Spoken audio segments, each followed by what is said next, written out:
Hello everyone, welcome back to my another video. কেমন আছেন আপনারা সবাই? আশা করি ভালো আছেন। তো আজকে দুপুরের লাঞ্চে কী রেসিপি বানাই সেগুলো আপনাদের সঙ্গে শেয়ার করব। ভিডিওটির প্রথম থেকে শেষ অবধি স্কিপ না করেই সঙ্গে থাকবেন, আশা করি ভালো লাগবে।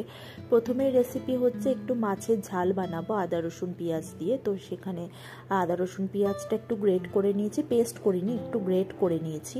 আর টমেটোও নিয়েছি, আর এদিকে ধনেপাতাও আছে। আর এদিকে হচ্ছে আলু অল্প করে দেবো, একদম আলু দিতামই না, তবু 3 পিস আলু নিয়েছি। এদিকে মাছটাকে নুন হলুদ মাখিয়ে ভালো করে ভেজে নিচ্ছি। দুদিকটা ভালো করে একটু কড়া করেই ভেজে নেব। আমরা আবার মাছটা একটু কড়া করে ভেজেই ঝোলে দিই, অনেকে আবার হালকা ভাজে, কিন্তু আমরা একটু কড়া করে ভাজি। তো মাছটা ভেজে ভালোভাবে তুলে নিলাম। এবার এখানে আলুটাকেও ভেজে আমি তুলে নিচ্ছি। এবার এর মধ্যে আমি একটুখানি জিরে ফোড়ন দিয়ে দেবো। জিরেটা একটু নাড়াচাড়া করে ভালো মতন ভেজে নিয়ে এর মধ্যে আমি আদা রসুন পেঁয়াজের যে পেস্টটা করে রেখেছিলাম, টমেটো দিয়ে দিয়েছি, সব কিছু একসঙ্গে এটা করে নিয়েছি। পেস্ট করিনি, একটু গ্রেট করে নিয়ে গ্রেটারে গ্রেট করে নিয়েছে, তাই জন্য দেখতে পাবেন একটু গোটা গোটাও পেঁয়াজ রয়েছে। তো এখানে এটা ভাজা হয়ে গেছে। তারপরে বেসিক মশলাগুলো দিয়ে দিচ্ছি, নুন হলুদ লঙ্কার গুঁড়ো জিরে গুঁড়ো, সমস্ত মশলাগুলো দিয়ে ভালো মতন কষিয়ে নেব আদা রসুন পেঁয়াজের সঙ্গে। মশলাটা হালকাভাবেই কষাবো, মানে একটু লো ফ্লেমে, বেশি বাড়িয়ে দিলে মশলাটা কিন্তু পুড়ে যাবে।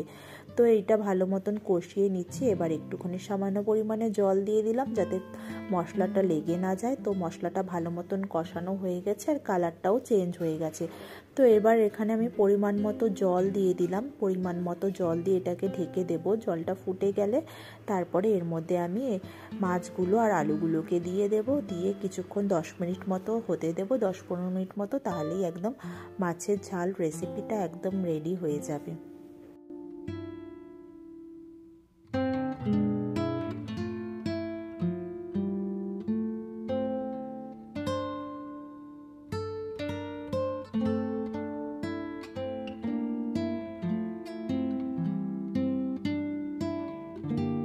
আমার নেক্সট রেসিপি হচ্ছে অরহর ডাল বানাবো একটু মূলো দিয়ে। তো এখানে অরহর ডালটাকেও ভালো মতো ধুয়ে নিয়েছি আর মূলোটাকেও ধুয়ে নিয়েছি। এবার এটাকে প্রেশার কুকারে 2টো সিটি মেরে নেব। বেশি সিটি মারবো না, আবার বেশি গলে গেলে ডালটা ভালো লাগবে না। তো এখানে প্রেশার কুকারে দিয়ে দিলাম, এর মধ্যে জল দিয়ে নুন হলুদ দিয়ে এটাকে সিটি মেরে নেব।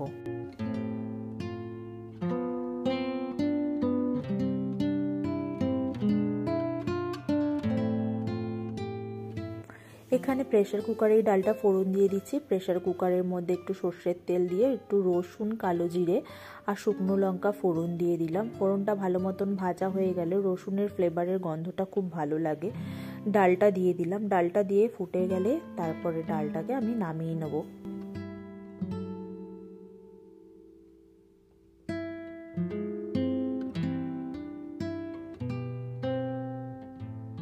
এবার বানাবো একটা মিক্স ভেজ তরকারি ডালের সঙ্গে খাওয়ার জন্য।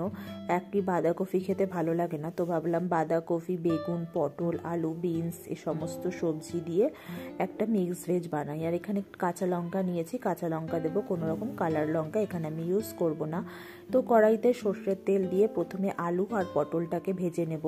আলু আর পটলটা একটু ভাজতে টাইম লাগে সেদ্ধ হতে, তো আলু পটলটাও ভেজে নিলে বেশ ভালো লাগে খেতে। তো আলু পটলটা ভেজে নিয়ে তারপরে বিনস বেগুন আর হচ্ছে বাঁধাকপি সমস্ত সবজিগুলো দিয়ে নাড়াচাড়া করে নিচ্ছি। এটাকে একটু লো ফ্লেমেই রান্না করতে হবে, নাহলে অল্প তেল দেওয়া আছে তলায় ধরে যেতে পারে।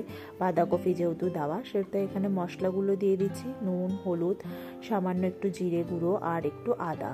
তো এই মশলাগুলো দিয়ে আরও কিছুক্ষণ মিশিয়ে এটাকে মোটামুটি লো ফ্লেমে মাঝে মাঝে খুলে দেখতে হবে, মাঝে সেরমভাবে এটাকে রান্না করতে হবে।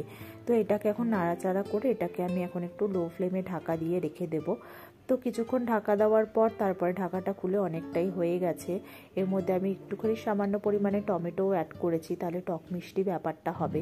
আর যেহেতু ঝাল দেবো না, মানে তরকারিটা ঝাল না হলেই ভালো লাগে, আর এমনিতে তো আমরা ঝাল খুব একটা খাই না।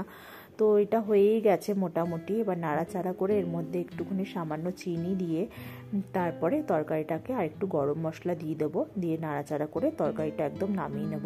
তরকারিটা রেডিও হয়ে গেছে। আর এটা যদি বাড়িয়ে দিতাম তাহলে ভালো হতো না, তো একদম মাখা মাখা টাইপের হয়েছে তরকারিটা, কিন্তু খুব ভাতের সঙ্গেও খেতে ভালো লাগে বা রুটি পরোটার সঙ্গেও এই তরকারিটা খেতে কিন্তু বেশ ভালো লাগে।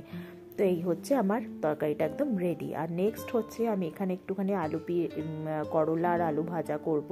আলু পেঁয়াজ বলতে গেছিলাম, তো যাই হোক নুন হলুদ দিয়ে করলা আর আলুটাকে ভেজে নিচ্ছি। একটুখানি তেতো খাওয়া ভালো, তো বেশ কয়েকদিন হয়নি তেতো, তো আজকে ভাবলাম একটুখানি করলা ভাজা করা যাক। তো করলাটা শীতকালে মনে হয় একটু বেশি তেতো লাগে, তো তার সঙ্গে একটু আলু দিয়েছি। আর এখানে একটু আলু ভর্তা বানিয়েছিলাম কাঁচা পেঁয়াজ দিয়ে। এখানে রয়েছে তরকারি, মিক্সড ভেজ তরকারিটা, ডাল, আর রয়েছে মাছের ঝোল। তো এই ছিল আজকে দুপুরের লাঞ্চের রেসিপি। তো চটপট করে লাঞ্চটা করেও নিই, জোরে খিদেও পেয়েছে। আজকে সেইভাবে ব্রেকফাস্ট কিছু করা হয়নি। তো ভিডিওটা কেমন লাগলো অবশ্যই জানাবেন। ভালো লাগলে একটা লাইক করে দেবেন, আর পেজটিকে দেখে থাকলে পেজটিকে ফলো করে দেবেন, আর ইউটিউব থেকে দেখে থাকলে চ্যানেলটিকে সাবস্ক্রাইব করে দেবেন। সবাই ভালো থাকবেন, সুস্থ থাকবেন। খুব তাড়াতাড়ি দেখা হচ্ছে আরও একটা নতুন ভিডিওর সঙ্গে।